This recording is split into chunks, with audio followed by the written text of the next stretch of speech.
All right. So the topic for today is, like Rob mentioned, we're going to take a look at capacity blocks or machine learning. What is it, what it is, and what are we trying to address using this feature? So to understand the the the the area where this feature is trying to address, we will first have to understand the computing challenges that most of the researchers are facing today. And the challenge that we see across the board is that the insufficient access to high-end GPUs due to the widespread use of AI and the imbalance in supply and demand for this resource. So the GPU availability has been quite unpredictable, but we have deadlines to meet, and the deadlines does not wait for capacity to become available. And one of the impact because of this is, researchers are having significant time being wasted here because of the challenges that they're facing with the insufficient resource constraints that they're having right now. And ultimately, this is impacting the most important research or experiments that they're doing, risking to interruptions and delays. So this is the problem statement that the feature is trying to resolve.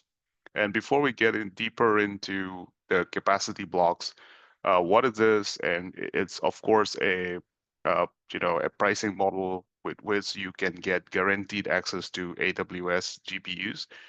But we already have certain pricing models or ways to access computes on AWS that you might already be familiar by now. So we have this very popular on-demand access, which is nothing but customers pay per hour with no commitments.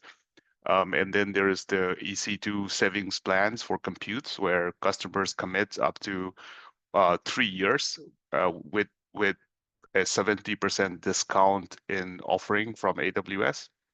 And this is good for steady and predictable computes that needs long-running research projects. And finally, we have spot instances, which kind of researchers can get 90% discounts by using the AWS spare capacity. But instances can be interrupted with spot instances with 2 minutes notice. So it is ideal for fault-tolerant workloads like large-scale data processing, simulation work, or some machine learning model training activities that customers can run on AWS. But interruptions should be acceptable, or else you should have certain mechanisms like checkpointing enabled in order to really leverage the advantages of using spot instances. So the fourth option that's the topic for the day is the capacity box, which we'll get deeper into this feature in the subsequent slides. It kind of gives you an uninterrupted access to capacity by reserving GPUs in advance. So what is EC2 capacity block for ML? This is a new feature. I like to think of it as a mechanism for machine learning teams to secure the necessary high performance GPU instances at a specified future time for a set duration. So with this, researchers can plan with confidence, and meet deadlines, optimize costs, because you'll find that most often capacity blocks are much more cheaper than on-demand instances, and then focus on innovation rather than dealing with resource allocation challenges. And when you try to create a capacity block, you will find that you can create a reservation from one EC2 instance all the way to 64 EC2 instances, which kind of gives you 512 GPUs if you consider one instance have 8 GPUs built into it. But in the next slides, we also have instances which just comes with one GPUs. If you need only one single GPU and don't want to invest on instance that comes with 8 GPUs out of the box, options are available as well. Um, When you create a reservation, the maximum duration is going to be for 182 days or 6 months. And when you create those reservations, the price is being locked. It's not going to go up or it's not going to go down. And we'll see the billing details in the subsequent slides as well. Just to kind of give you an idea about the available GPUs with capacity blocks, and just to call out, it will keep changing. The offerings, we like to give options to customers, so the options will change. The ones that you see on the screen is as of today in the US East 1 AWS region. So you can see the various GPUs that are available for reservation, starting with the latest Blackwell GPUs from NVIDIA, all the way to the Trainium instance which is our in-house AI accelerator chips that we built. And the instance that I'm talking about, if you don't need these EC2 instances with built-in 8 GPUs, there are options available for just single GPU as well. The P5.4x large, this instance comes with only one H100 GPUs built into it. The link below will take you to a website where you can get all the fine-grained details of the options that's available with Amazon EC2. And if you're not familiar with Amazon EC2, think about it as virtual machines available for renting in the AWS cloud.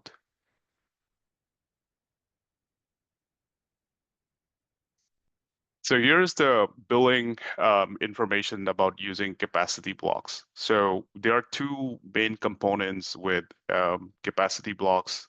When you create a reservation, there will be the upfront reservation fees. And like I said, the pricing is dynamic, so the EC2 instance, the reservation cost for the GPUs will go up and down based on the supply and the demand. But from what I've seen in the last two schedules that is published on AWS, the price for upfront reservation via capacity blocks is much cheaper than going with on-demand instances. And you can get all the capacity block pricing details in the link below. But I see that it's kind of, cheaper, 20% cheaper compared to on-demand instances. So once you create a reservation, it takes around 5 minutes to 12 hours to, complete the purchase. And when you place a reservation, the state you will be able to see on the AWS console page for EC2 where the reservation is being done. And I'll show you some screenshots at the end. The state will first show up as payment pending. And then once the payment goes through, it will show as scheduled, meaning the reservation has been completed, and it will be available for you at the time window where you have booked the reservation for. The other component is the operating system cost. So the upfront reservation is only for the compute, the GPUs that customers book it for. But then when the customer starts to use the reservation by launching EC2 instances, the servers with specific operating systems, there will be a cost for the operating system as well. For Linux, like Amazon Linux or Ubuntu operating systems, the billing is done per second. For Red Hat Enterprise Linux, the billing is done hourly. So one of the questions that I always get from many of our customers is, I booked a reservation for next month. I can see the reservation fees showing up in this month's AWS bill. But then in the following month, I also get a line item for an EC2 usage. And I don't know what is this EC2 users line items. That is for the operating system usage fees for that the customer has used by launching those reserve GPUs. Now we do provide the reservation IDs in the billing in the AWS bill, so that you can correlate and tie back the expenses to the reservations that was made to the AWS account. Another important point to note is if a customer have any kind of EC2 savings plans or EC2 reserve instances, those discounts will not apply to capacity blocks. So capacity blocks uh, will not work together with these other discounts if any customer have any of these plans in their AWS account.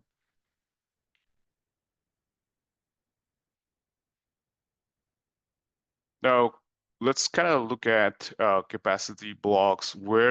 What are the ideal use cases and what are some of the not so ideal use cases, right? So we are paying a price for using the latest and the greatest GPUs.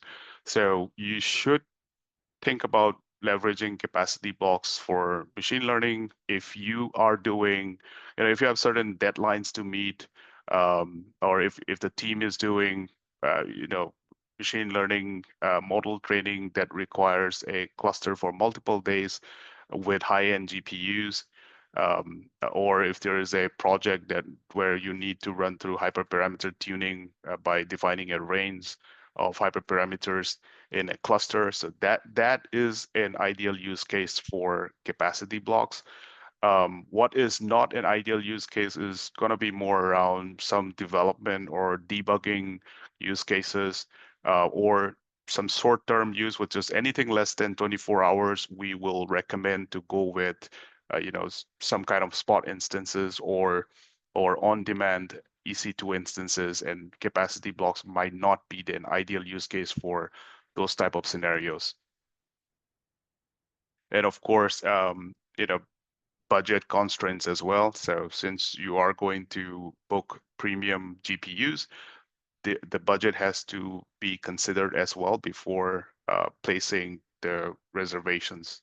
Because if there is no budgets allocated, the reservation will not go through. The payment will fail, and the reservation will also fail in that case.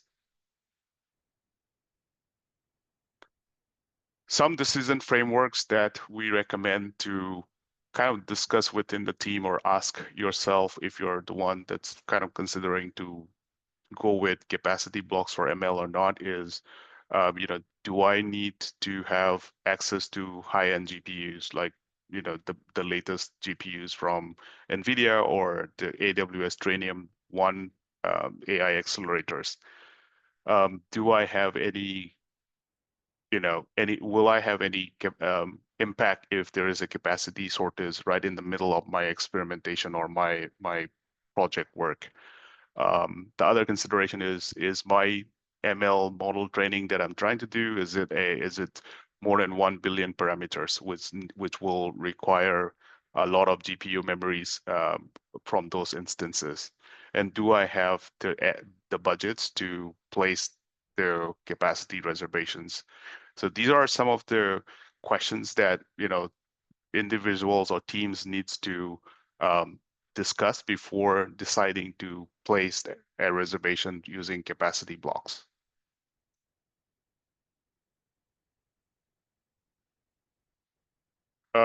Here is a strategic booking timeline. This is in no way any kind of formal instructions or recommendations, but this is something that I have used with other customers, other researchers in the past to kind of decide how do we strategically plan the timelines leading up to a reservation use case.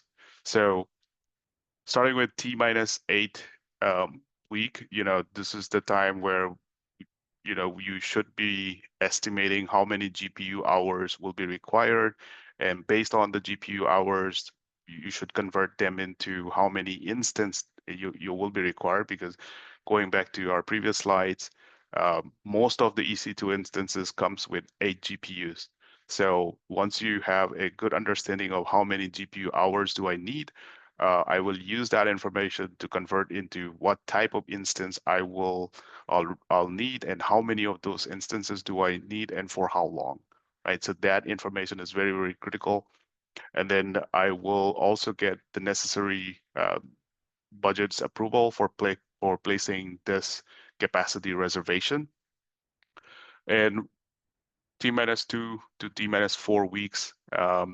This is where the data preparation, loading the data to AWS, because once you launch an EC2 instance with the expensive GPUs, you want to make sure that all the data preparation is being done and the data staging was completed so that it can start crunching those numbers.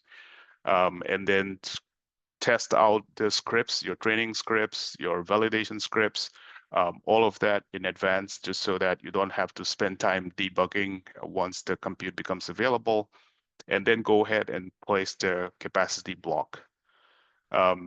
Once you get through all of these, milestones, T-1, this is where we highly recommend to not wait for the reservation time to open up and then go into an EC2 console to manually launch those instances.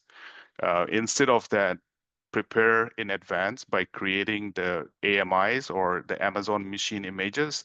So this is the time where you should be picking the right AMIs from AWS. We have various managed AMIs with all the popular drivers and programs already pre-installed for deep learning. And if you need more than that, you should be installing in advance and creating a custom AMI in your AWS accounts. So the AMI should be created and it should be ready to go. And to avoid launching instances manually, we will recommend to create an EC2 launch templates as well. So these are the bootstrap scripts, so that once the reservation times comes, you will automate the launch of EC2 instances rather than launching it manually from the console. And then very critical piece is the 11:30 a.m. UTC termination. So whatever how much ever days that you booked for on the last day of the reservation, that all the instances will be terminated by 11:30 a.m. UTC.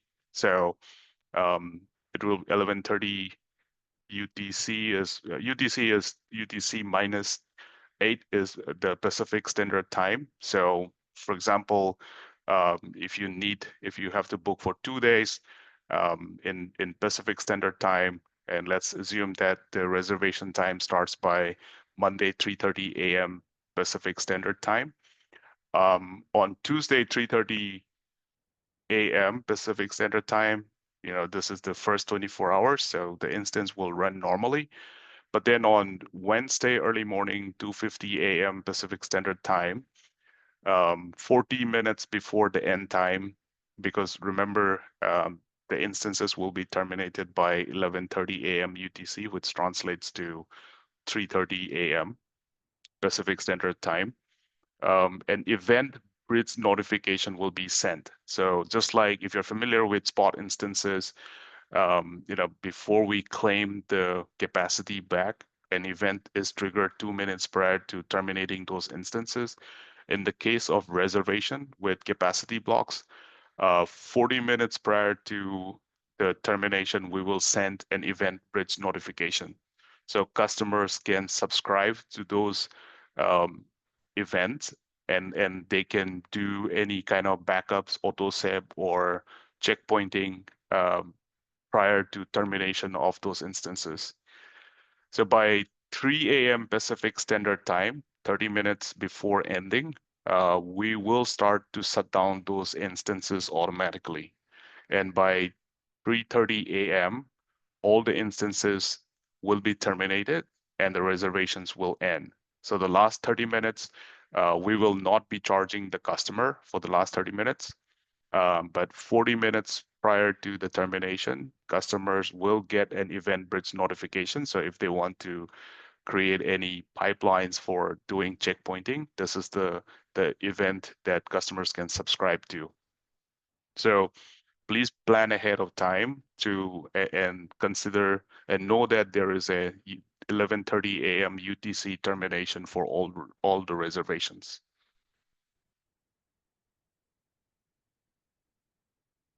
Any questions so far?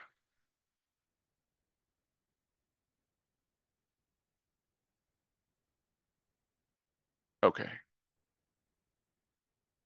Now, let me show you how to create capacity blocks from the AWS console. So once you log into the AWS account, and when you go to the EC2 page, on the left, you will find capacity reservations under instances. And the capacity blocks for ML is available on the right-hand side. So you will select purchase capacity blocks for ML and click get started. And on the next screen, this is where you will select the details of the reservation, what type of instance that you're looking for, what is the platform. This is where the operating systems will be selected, right? If you're going to use Ubuntu or Amazon Linux, you don't stay with Linux or Unix, or if else you can click on the drop down and select other operating system as well. Then you will specify the total capacity. This is where you will specify the number of instances and then the duration of the reservation. So if you look into the duration, you can see in the bottom, it says it has to be within 1 to 14 days or 21 days or 28 days. And after that, it has to be a multiples of 7. So all the way up to 182 days, which is 6 months. So what this means is you cannot book a reservation for 15 days, or you cannot book for 22 days or 29 days. It has to be 1 to 14 or 21 days or 28 days. And thereafter, it has to be a multiples of 7. Then you will specify the earliest start date, and then you will click on Find Capacity Block. Once you click on that, it will list all the available capacity blocks to choose from.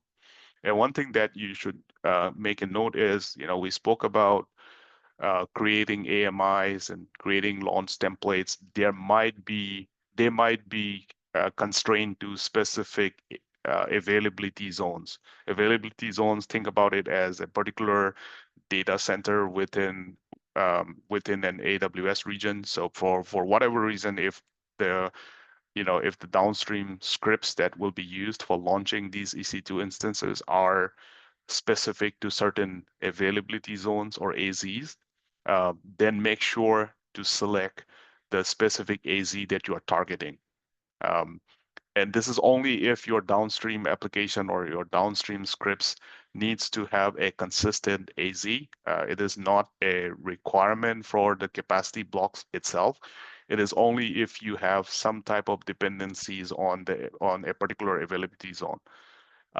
So make sure your selection is aligned with your requirements. And then when you click next, you will be able to review the before making the purchase, and then you click on create. That's where the reservation will be submitted, and then it will go through the billing process of it will wait for 5 to 12 hours to make sure that the payment goes through.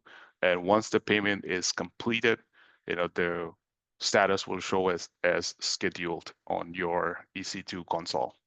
And once the window time arrives, you will be able to launch those EC2 instances.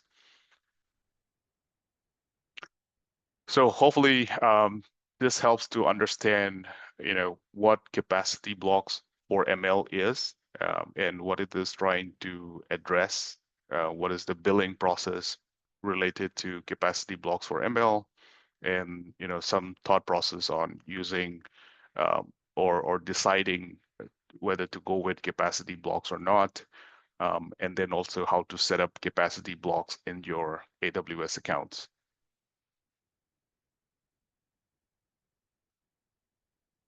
Yeah, so that's a very quick presentation on this small feature yet powerful on AWS EC2 service. Cool. This is great. So I want to encourage anybody who has questions at this point to either type them into the chat or just hop on the microphone. That should work, and ask Niris. Here's a question coming in. If we developed a video generation model and want some users to test it for a month, what might be the best practice? So first, if it's gonna require GPU instance with the type of GPU instance that's supported via capacity blocks, and if your model inference cannot sustain interruptions in the middle, I will recommend to go with capacity blocks because that's one of the use case. If you're looking for a large scale inference for the models that you are building, then capacity blocks is one of the use case for it.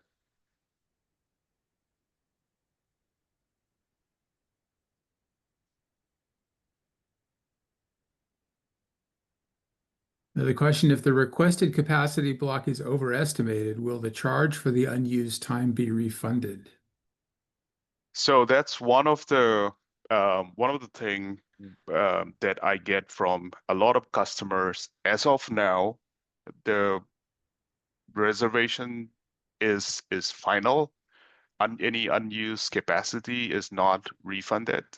But that's one of the feedbacks that we're getting from a lot of customers, and we are, you know, rolling up to the service team to consider for it. But as of now, it is not refunded for the unused time. Okay, and I have a question. If I recall correctly, your slides, the quantization is in days 1, 2, 3, 4, 5, 6, 7, and then 14, 28, and Hmm. by sevens after that. So there's no way that I could get, for example, a cheap like 1 hour reservation so I can practice my AMI launching through the through a launch template. It's basically the cheapest I could go is for 1 day. Is that correct? That is correct. So for AMI testing,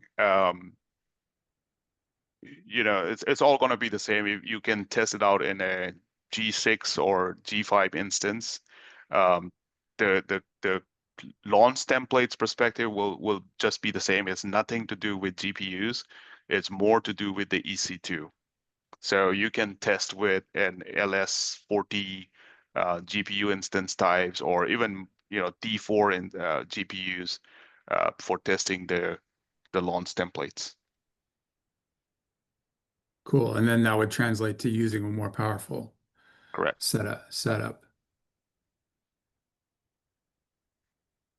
Okay, let's see. I'll probably give some time here in case anybody else wants to jump on with questions. One of the things that we find is that our Cloud Bank customers, so to speak, will run into quota problems when they're trying to allocate, GPU machines. Is there a way of testing this out and making sure that I have the right kind of quota before my capacity block timer starts running? Um, I mean, I imagine that the way to do that would be to simply try and allocate that virtual machine. But do you have any other like refinements to that thought process? So for capacity blocks for ML, it is a separate quota process. It's not tied into the specific quotas Ah, for the service. So when you place the reservation, it goes through a different quota process. okay. So if I successfully place the reservation, that's all I need to be sure that my GPU machines will come up and Correct. operate as I hope. Yeah. Yep. Okay. Good. That's good to have that guardrail in place.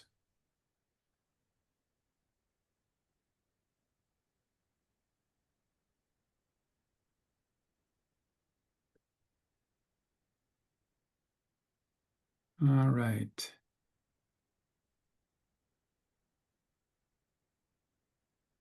Let's see. Do we have any other questions at at this point? Here's another one. Maybe I misunderstood. You mentioned the termination will start at 11:30 a.m. UTC. Does it apply to any reservation? For example, the reservation ends at 1500 Hmm. UTC tomorrow. Will it still terminate around 11:30? That is that is correct. So if you let's assume that based on your example here, I place a reservation for 1 day, um, you know, uh, today at 1500 UTC. But then tomorrow it will not go past 11:30. The termination process will start by 11 a.m. UTC.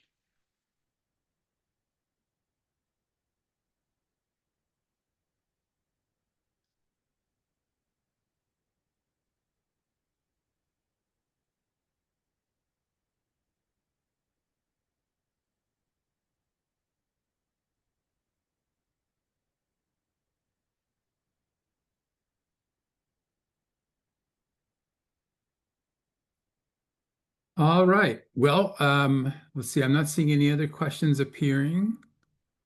So that's a really exciting development that you're talking about here with the capacity blocks being a way to uh, really dig into the GPU horsepower that's available on AWS without fighting the battles that we've been fighting with, like I say, with quota limitations and stuff like that. It just sort of turns into this unfortunate difficult time process, and it's not just unique to AWS too. It's on the other clouds as well. So it's really great to see this opportunity coming in for large scale computing.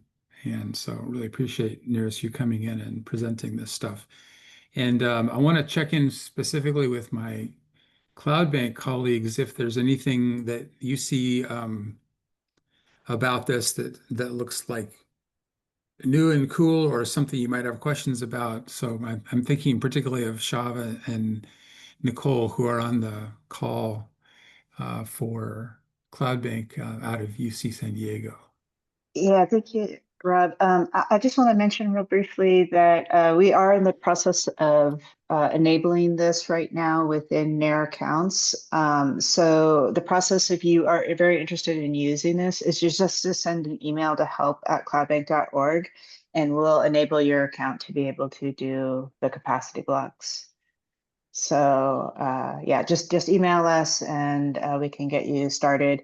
We're working also on some documentation that will combine with some of the resources that Niris has provided. And I think we'll try to get this recording as well onto that page so that folks have it. And then we can get this, we'll send out email when that's available. But in the meantime, if you're very interested in using capacity blocks, you think you have a good use case for it, just email us at help@cloudbank.org. And then will that, when CloudBank 2 goes into action in the sort of November timeframe, will that be automatically activated or will that also be an elected activation? It's a good question. I, I'm not sure yet. Okay, good answer. Yeah. Okay. Okay. Well, we'll have to see about that. You mentioned NAIR, so I'll just expand that acronym as Mhm. National Artificial Intelligence Research Resources. That's the program out of NSF. So you go to that. That's what that means. Okay. Cool. That's great. Thank you, Shava.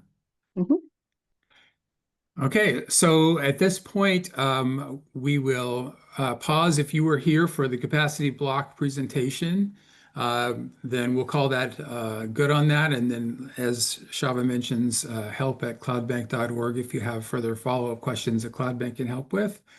And then, so thank you again, Nirasa, for a great presentation.